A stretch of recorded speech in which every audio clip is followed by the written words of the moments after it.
And for you to chew on that for a little bit, we do head over to a certain segment that we like to call the Cyclone Corner. All right, here's the latest and greatest in Centenary sports. As winter sports is reaching its conclusion, two teams are at least trying to extend their seasons. Right now we have men's basketball currently placed. Do you want a second here? They are currently placed right now in 5th in the CSAC with a 10-7 CSAC record and a 13-11 overall record. They defeated Marywood last night, and they will play Rosemont College tomorrow night at their place. So that's the season finale, and they're pretty much all but guaranteed a playoff spot right now, but they have one more game to go, so they obviously want to win that. And then heading on over to women's basketball, they are 7-7 in the CSAC right now, 8-15 overall. They have back-to-back games against the same opponent. Wednesday, tomorrow night at Immaculata University, and then on Friday, they play them here at home, Immaculata, you guessed it, at 6 o'clock in the John M. Reeve Student Recreation Center here in the campus of Centenary College. So both teams are fighting it out, and speaking of women's basketball, we do have two guests joining us right now. Let me cue your microphone right there. We have senior Kim Osieja. Hi. Hello. And then we have freshman Nicole Cartaino. Hello. Hello. How are you ladies doing tonight? Good. Yeah. It's actually cool that we have a senior and a freshman. I don't think we've ever had that before. It's a nice combination. It's a good passing of the torch and so forth. But for right now, you guys want to live in the now. You guys know your situation. Right now, what place are you guys currently in the CSAC right now? I'm pretty sure we're in 7th. In 7th place. And then you have, this is probably the most daunting task you've had all season. You're going to play Immaculata for the first time this season. No better time, right? The last 2 games of the year, you're playing Immaculata for the first time tomorrow night. Yep, all because of the snow. Oh, yeah, the snow. Don't forget, because also that was the thing with last week when we had the men's basketball team in here when they defeated Rosemont. Rosemont was supposed to play, they're supposed to play them, months ago? And then the snow came in and blew everything out. And now you guys have to play Immaculata at their place tomorrow night. And then you play them again on Friday, 2 days after you play them tomorrow night. So obviously, you know where you are, you know where Immaculata is. So what's the prepping going for tomorrow night and Friday? I would say that they're a very tough team, so we have to bring our A game. And to get in the playoffs, we basically need to win both games. Even if we take one, it's still possible to get in. Yeah, I totally see that. Recently, Newman just beat Immaculata, and we were pretty close to beating Newman. I'm just gonna hop in here real quick because actually, I'm not to burst your bubble or anything. You guys are in 8th with a 7-7 record, and then you have Rosemont and Newman ahead of you with 8-7. So Rosemont just won then. Yeah. Rosemont won? Yeah. Oh, really? Okay. So, and I think everyone else wraps up their season tomorrow night, if I'm not mistaken. I think then you guys have the extended game because of the snow. And actually, the Friday scheduled game was supposed to be the game that we were supposed to play weeks ago, and the snow kind of took it all away here. So currently, obviously, the top dog in the CSAC is Cabrini, and tell us about your experience with them this season. They are just a powerhouse. Teams are losing to them by like 40 points. Mm-hmm. It's just, I don't know how anyone can beat them. Because I know right now they're undefeated in the CSAC, but they're 2-2 and 3 overall. So I like to know who they were playing out of conference. Yeah. Because it had to have been top 25 contenders. Mm-hmm. Are they top 25? I think they were recommended to be, but I don't think they are yet. Oh, not just yet. Yeah. Not just yet. Yeah. But so obviously this is going to be a big task for you guys with playing Immaculata, and I really want to commend you guys for really pulling everything together in the second half of the season, because you guys did go on an 8-game losing streak. Everyone thought, oh, this may be a lost season, and then you guys turned it around. I'm trying to remember the stats as correctly as I could. You guys ended up winning, I think, like 5 out of your last 8 before you played Marywood last night. Mm-hmm. And so obviously you guys really got the ball rolling here. Now you guys picked it up, and really you guys took me by surprise, because I remember that 8-game losing streak. I always attributed to that, like maybe this isn't the year. And all of a sudden I look at the conference and I'm like, oh, you guys are right in the thick of this. Yep. So what really was the turnaround? Do you think it was just the fact that now you were getting comfortable with CSAC competition, you were straying away from people from the NJAC and everywhere else, and then I remember you had that holiday tournament in Virginia, and that was a pretty tough trip down there. But I guess after that 8-game losing streak, like what happened that got you guys on the pace that you're on now? Honestly, I think it was just us getting to know each other, us getting to gel together. 5 new freshmen coming in with the returning players from last season. Like, we really just needed to gel, and I think it just happened to happen at the middle of the season when we kept losing. We were just like, wow, let's just turn it Yeah, around. let's get something going here. Yeah. And I think it was I think it was definitely a lot of team unity, a lot towards that second half of the season. Do you think something like that was? Do you think there was anything that like sparked it, just like right off the top? I think we just realized that we were tired of losing and that we have a lot of talent on the team and that we should start winning. Like, we should be winning these games that we're losing by 20 points. Because I remember there were some games in that stretch where you guys were right in there, and then just at the last minute things just started to drift away from the game. And I'm thinking, do you think you guys were given more freedom on the court? Do you guys think that you assumed a little bit more authority on the court to start calling the right things at the right time? Yeah, definitely. I know that we got a lot of new plays and we put in new presses and press breaks, and I think we just took it upon ourselves to start like pulling through these games. Yeah, I think so. You want to say something? Yeah, I'm just gonna ask real quick. So, Kim, how was your senior season been? I mean, just if you want to summarize it up real quick. I mean, I know one highlight was senior night was great. Yeah, that couldn't have been better. Yeah, that was awesome. It was perfect. Yeah, because now that I think about it, I mean, that was senior day, and so of course you're playing Notre Dame and Maryland, and as everyone has been accustomed to, it's sort of a sweep under the rug. Okay, let's keep moving, sort of thing. I mean, Notre Dame's starting to get better each year, but for right now, they're where they are now. But yeah, obviously it's convenient for you because you were the only senior to be acknowledged, and it was a big ceremony, at least for you, because I know that your mother and your sister were there, and then you had the whole police station to where your father was stationed at. What police station was that? Mountainside. Okay, so that's where your hometown. Yep. Okay, so that's great. And like, how many people do you think were there from the Mountainside PD? I would probably say about 10, and they brought their families too. Okay, yeah, because I remember the big reception afterwards. Yeah. It was a bit nutty, but I was going to go off something on top of this, but I think, you were incredible in that Notre Dame game. Thank you. And then I just remembered that. I'm like, there was something I wanted to go on with this. And I think, you really honored everyone who came out for you. You really responded with a great game. And do you remember how many points you had? I had 14 points. Yeah, 14. And I think you led the team. Yep, I did. Yeah. Yep. Because I think, I'm trying to remember correctly, because you hit a couple threes in that game. Yeah, I did. And I think you scored the first 2 points of the game, if I'm not mistaken. I did. Yeah, Yep, on foul shots. Yeah, Damn, both foul shots. You nailing it. No, I'm kind of like one of those moods where like I didn't need coffee tonight. I knew exactly naturally where I was going to go with this. Okay. Right. And also, here's another question for you.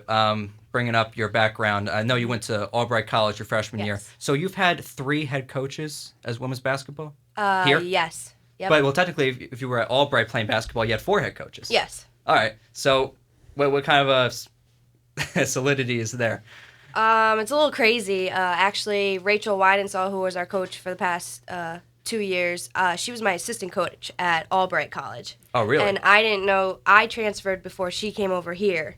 So it was actually kind of surprising that she was my head coach, but I loved her and wish she could have been here this season. Yeah, were you enthused when you found out Oh, when you definitely. transferred here? I was so happy. Do you think it was just like kindred spirit or something? Yeah.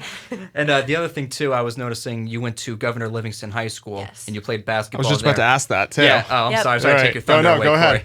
But I know that you are roommates with Mallory Jordan. She also went to Governor Livingston. Yes. So was there some high school chemistry there? Oh, yes. Me and Mallory go way back. We're pretty good friends, and actually, me and Rachel Weidensaw went and basically stalked her at her high school games to get her to come here. Do you know other schools she was that people were looking at her from? I think she was looking at Montclair State.